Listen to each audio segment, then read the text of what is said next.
With the Jaguars back to work, we got to bring in 1010XL's Frank Frangie. Frank, the NFL offseason is a long process, and we're still a long way from football, even though it might not feel like it. Right. But at least the Jaguars are back together as a team, back getting those workouts in, and not far from getting out on the field. Yeah, this is an important stretch of football right now. You get back together, there's the draft, and there's the new players who come from the draft, and then the signees after that. You've got OTAs, you've got mini camps. So there's about 2 months of football that are important. And then everybody breaks. You break in June, you break for the first part of July, and everybody's back for camp. So this is the last run. These 6-8 weeks or so is the last run before camp when it really matters. So it's an important time of football for NFL teams. It really is. So the Jaguars do still have a few questions that they have to have answered before the regular season. One that maybe they don't have to have answered, but if the timeline tracks with some of the other star quarterbacks around the league, they might have it answered. Trevor Lawrence is going into his 4th season in the NFL. They do have to decide whether or not they're going to pick up his 5th-year option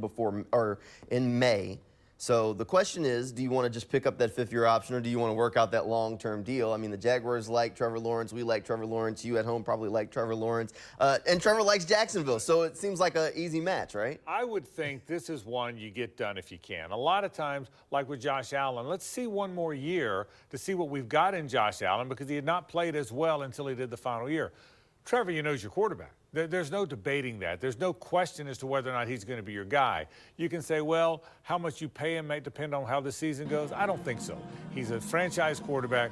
Nobody debates the fact that 16 is going to be here, barring injury, for many, many years. He wants to be here. The team wants him to. So I would not be surprised if you see something get done. I don't think there's a big difference between what you would pay him in the 5th-year option or re-signing him, or what kind of a cap hit you would get. But I think the bottom line is, why not do it now? He's going to be on the football team, and everybody knows that. Lock it up. Now, keep in mind the timeline for some of these quarterback extensions over the last couple of years, at least the guys going into those 4th years, normally right around training camp, the beginning of training camp, right before the season kicks off. And you know Trent Baalke does have his policy of not doing contracts during the season. So we'll probably be getting close to that training camp time if it's going to get done. Yeah, but I can't, again, I'll say it again, I can't imagine why you wouldn't go ahead and do it now.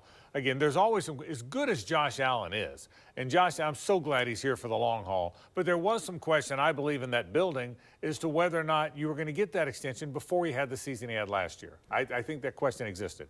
It doesn't exist with Trevor. There's no question, and nobody debates it. So if you know it, let's try and get to the terms. Let's get the terms agreed to earlier than later.